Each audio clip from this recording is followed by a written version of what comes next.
여러분은 혹시 내가 지금 돈을 어디에다 쓰고 있는지 잘 파악하고 계신가요? 누군가는 나이가 들수록 가계부도 꼼꼼히 쓰고 내 통장에서 나가는 돈은 대부분 파악하며 쓸데없는 지출은 다 없애는 반면 누군가는 나이가 들었어도 젊을 때 하던 소비 습관을 그대로 유지하거나 내 통장에서 쓸데없이 돈이 빠져나가는데도 이것을 인지하지 못합니다. 나이가 들어 50살이 넘어가면 직장에서 최고 연봉을 받지만 55세가 지나면 우리는 은퇴 이후의 삶을 생각하지 않을 수 없게 됩니다. 그래서 늦어도 55세까지는 잘못된 돈 씀씀이를 정리해야 합니다. 많은 분들이 은퇴 후 재취업을 하지만 최근 한국고용정보원이 발간한 보고서에 따르면 55에서 64세 임금 근로자가 10년 이상 근무한 직장을 떠나 재취업할 경우 이전 직장 대비 71.6% 수준의 임금을 받는 것으로 나타났습니다. 사실 이도 굉장히 높고 이전 직장 연봉의 절반도 받지 못하고 재취업하는 분들도 많습니다. 아무리 경험이 많아도 나이가 있기 때문에 연봉이 줄어드는 것이 현실입니다. 우리는 이렇게 줄어든 소득에 맞게 생활할 수 있도록 돈 씀씀이를 미리 점검해야 합니다. 여기 마찬가지로 은퇴 후 환경미화원으로 일하고 있는 70대 이씨 할아버지가 있습니다. 이씨 할아버지는 젊은 시절 나름 좋은 회사를 취직해 잘 다니고 있었지만 이른 나이에 회사에서 해고 통보를 받았습니다. 이 씨는 가정을 돌보고 바쁜 업무로 인해 소비 습관을 신경 쓰지 못했습니다. 대신 아내가 도맡아 경제 관리를 했지만 아내는 그리 꼼꼼한 성격이 아니었습니다. 자식들 키우랴, 5인 가족 챙기랴 혼자 외벌이를 해서 꽤 많은 월급을 받았지만 이 씨는 노후 자금을 마련하지 못했습니다. 해고 통보를 받은 당일 집으로 퇴근하는 길 지하철에서 이 씨는 고개를 숙인 채 한숨을 쉬며 생각에 잠겼습니다. 뭘 위해서 이렇게 열심히 살아온 건지, 어디서부터 잘못된 걸까? 하지만 평소 긍정적인 성격이었던 이 씨는 이내 일단 소비부터 줄여보자는 생각으로 아내와 이야기를 했습니다. 지금껏 나도 신경을 못 썼지만, 우리 이제 아끼며 살아보자. 그 이후로 쓸데없이 나가는 지출들을 정리하고 제일 많이 나가는 음식 식재료 값도 아끼며 남은 퇴직금으로 버텼습니다. 그리고 이 씨는 바로 일자리를 알아봐야 했습니다. 이곳저곳 알아보았지만 나이 많은 사람은 안 뽑아요. 딴 데 알아보세요. 라는 대답만이 돌아올 뿐이었습니다. 그래도 포기하지 않고 도전해 환경미화원의 취업에 성공한 이 씨. 그 이후로 돈 씀씀이를 아끼며 월급보다 과소비하지 않고 평안한 노후를 보내고 있습니다. 새벽 4시 작은 수레를 끌고 지난 밤 동네 사람들이 남긴 소비의 흔적을 치우는 이 씨 할아버지. 여름에는 덥게 겨울에는 춥게 일해야 하고 겨울에 따뜻한 장갑 하나 마음대로 낄 수 없지만 이 씨는 오늘도 일할 수 있음에 감사합니다. 지난 젊은 시절 소비를 너무 생각 없이 한 것이 후회되어 이제는 아끼며 살고 환경미화원끼리 한 달에 10,000원씩 모아 어려운 이웃들에게 쌀을 드리는 일도 하고 있습니다. 이 씨 할아버지는 오늘도 한 끼 식사로 뜨끈하게 속을 달래주는 3,000원짜리 국수 한 그릇을 먹으며 행복하게 하루를 마무리합니다. 우리는 이렇게 미리 준비하지 않으면 이 씨 할아버지처럼 때가 돼서 불안감이 몰려올 수 있습니다. 그래서 미리미리 은퇴 후의 삶에 대해 생각해야 합니다. 미리 소비를 줄이고 일을 그만두게 되면 한 달 생활비가 얼마나 필요할지 계산해야 합니다. 노후에는 의료비도 생각하지 않을 수 없기 때문에 일찍이 대비해야 합니다. 오늘은 이와 관련하여 55세 이후에 하지 말아야 할 5가지 소비 습관에 대해 알려드리겠습니다. 첫 번째는 신용카드를 쓰는 습관입니다. 물론 신용카드의 장점도 있습니다. 어떤 분은 4인 가족 생활비를 기본적으로 지출하다 보니 고정비 지출하며 카드 실적이랑 연계되는 은행 적금 상품에 가입해서 이자 10%를 받기도 하고 거기다 매달 150만 원의 실적만 쌓으면 월 8만 원의 할인을 받기도 했다고 합니다. 연체 없이 카드 신용등급이 높아지면 전업주부이지만 1억의 주택담보대출도 무리 없이 받는 경우도 있다고 합니다. 이렇게 신용카드를 사용했을 때의 혜택을 잘 이용하면 좋을 수 있지만 많은 분들의 경우 쇼핑이나 외식 등에 많이 사용해서 어려움을 겪기도 합니다. 특히나 절제가 되지 않는 타입이라면 신용카드는 일찍이 잘라버리는 것이 좋습니다.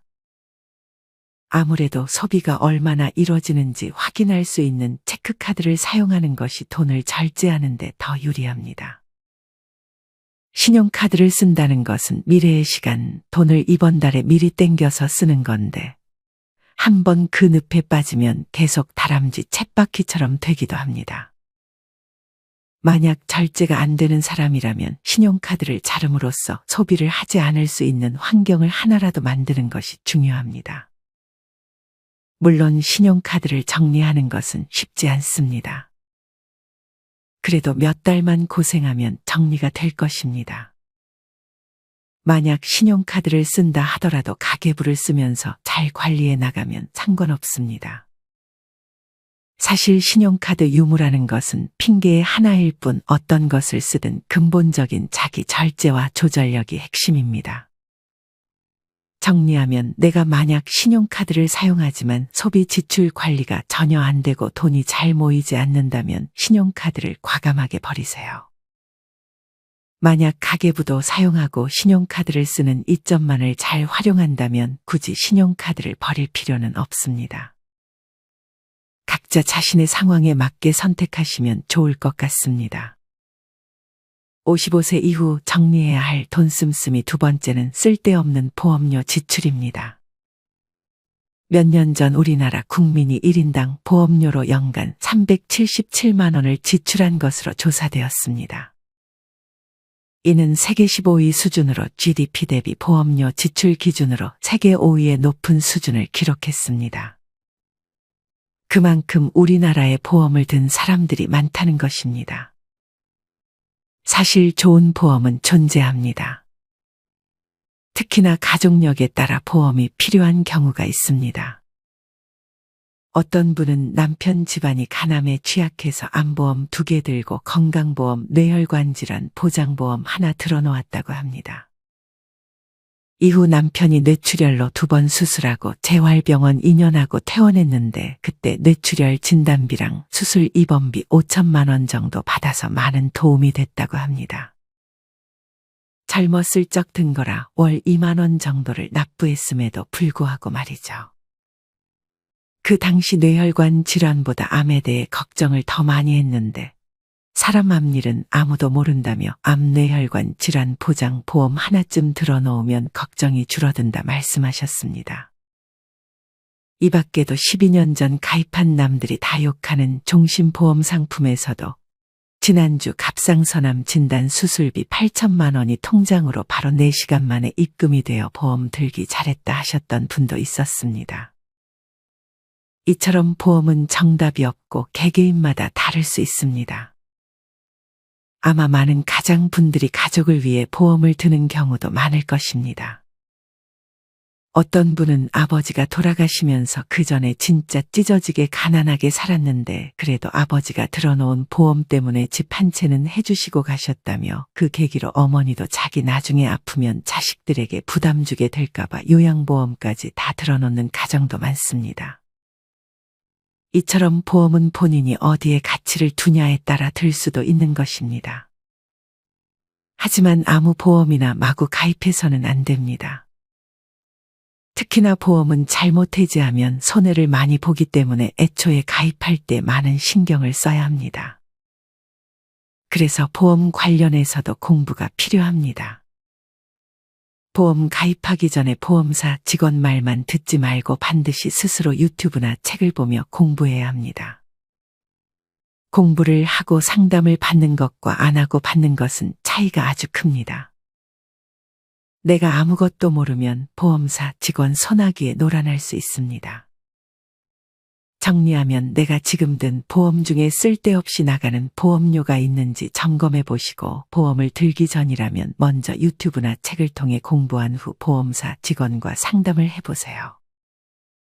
보험은 한 번 들면 해약하는 것이 까다롭기 때문에 들기 전에 신중한 선택이 필요합니다. 55세 이후 정리해야 할 소비 습관 세 번째는 너무 가성비를 따지는 소비입니다. 물론 가성비 있게 선택해야 하는 물건이 있지만 가성비를 따지면 오히려 손해보는 물건들도 있습니다. 가성비라는 말은 가격 대비 이득이 많아야 하는데 이게 짧게 쓰고 말 물건이면 괜찮지만 오래 쓸 물건일수록 시간이 지나면 가성비가 오히려 나빠지는 경우가 있습니다. 일반적으로 지금 필요한 최소한의 기능을 처리할 수 있는 가장 싼 물건을 구매했을 때 가성비가 좋다고 얘기하지, 5년 이상 쓸 생각하고 최고로 좋은 물건을 구매했다고 했을 때 이걸 두고 가성비 좋은 선택을 했다고 말하는 사람은 거의 없습니다. 사실 후자도 어찌 보면 가성비가 좋은 선택에 해당하는데도 말입니다. 사실 오래 쓸 물건들은 가성비를 따지는 것보다 애초에 좋은 것을 구매하는 것이 장기적으로 봤을 때 오히려 돈을 절약하게 될 수 있습니다. 저희 집에서도 가성비 있는 TV를 몇 년 전에 구매했는데 최근 3년 사이에 2번이나 고장났습니다. 그때마다 든 AS 비용은 몇십만 원에 육박했습니다. 결국 다른 TV 제품을 하나 더 구입해야 했습니다. 저와 비슷하게 예전에는 가성비 좋다는 것 찾아다니며 구매하고 사용했었지만 AS나 품질 문제 등 여러 문제들을 겪다 보니 오히려 주머니에서 나가는 돈이 훨씬 많아진다는 것을 느낀 분들이 많았습니다. 가성비만 따지다 보면 결국 불만족하게 되고 앞으로 자주 쓰고 꼭 필요한 물건엔 품질 좋은 것을 사는 것이 장기적으로 봤을 때 돈이 모이는 습관이 될 수 있습니다. 사실 각각의 가격에는 다 이유가 있습니다. 각종 전자제품, 안경, 노트북 등은 비싼 만큼 몇 년은 쓰기 때문에 나중에는 오히려 남는다는 생각이 들 것입니다. 최근에 가심비라는 말이 생겼습니다. 가심비란 가격 대비 심리적 만족도를 일컫는 말로 흔히 가성비에 반하는 말로 쓰이며 가격이 아니라 심적 만족을 기준으로 삼는다는 말입니다. 요새 젊은 사람들 사이에서 과거에는 브랜드와 가격이 상품 선택 기준이었지만 최근에는 자신이 추구하는 가치와 잘 맞고 품질도 만족스럽다면 주저없이 장바구니에 담는다고 합니다. 물론 모든 제품에서 가심비를 따질 수는 없겠지만 오래 쓸 물건만큼은 가심비를 따지는 것도 좋다고 생각합니다. 정리하면 오래 쓸 제품이라면 품질 좋은 제품이 장기적으로 봤을 때 오히려 절약이 될 수 있습니다. 그렇다고 모든 물건을 품질 좋은 것만 구매하는 것이 아니라 정말 오래 쓰고 자주 쓰는 물건만 품질 좋은 물건으로 골라보세요. 55세 이후 정리해야 할 돈 씀씀이 네 번째는 짝퉁을 사지 않는 것입니다. 사실 짝퉁인 줄 모르고 짝퉁을 사는 경우도 있지만 남들에게 잘 나간다는 것을 보여주기 위해 짝퉁을 사는 분들도 있습니다. 이분들은 부자처럼 보이는 것이 목표이기 때문에 짝퉁을 사서라도 자신을 과시하고 싶어 합니다. 사실 과시는 생존의 본능이라고 합니다.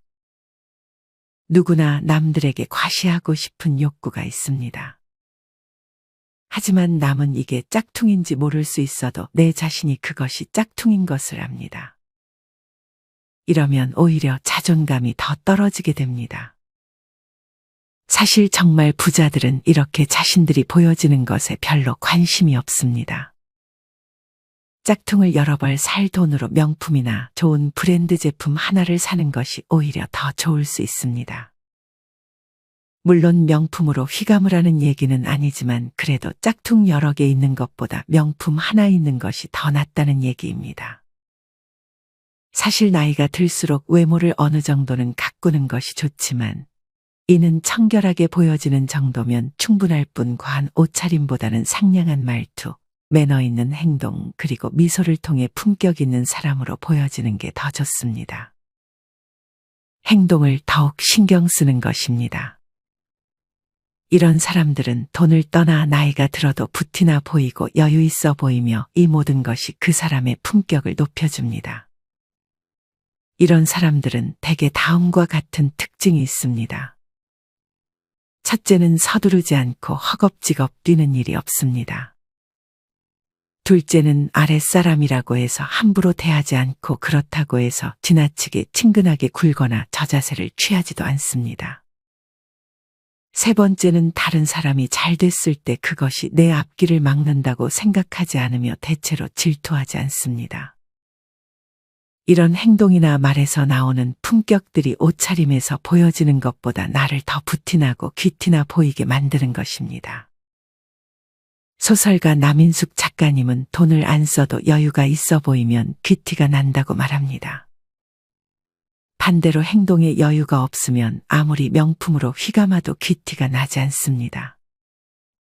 우리는 다른 사람에게 보여지는 부분에서가 아닌 나 자신에게 집중해야 합니다. 나의 삶에 대한 자세, 태도, 나란 존재의 의미, 진정한 나란 누구이고 나는 무엇을 원하는가에 초점을 맞춰야지. 어떻게 하면 다른 사람에게 잘 보여질까를 너무 신경 쓰는 것은 좋지 않습니다. 정리하면 남에게 보여지기 위해 짝퉁을 사는 것은 피하는 것이 좋습니다. 어느 순간 짝퉁을 입는 내 모습이 싫어 그것들을 전부 버리게 될 것입니다. 이보다는 행동에서 품격이 느껴지게 만들어 보세요.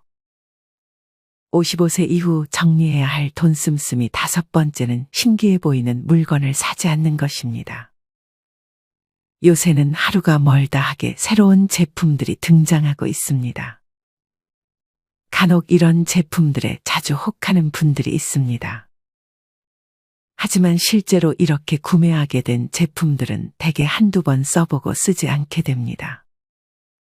특히나 이런 물건들을 계속 사는 습관을 만들게 되면 집안에 필요도 없는 물건들이 가득 차게 됩니다.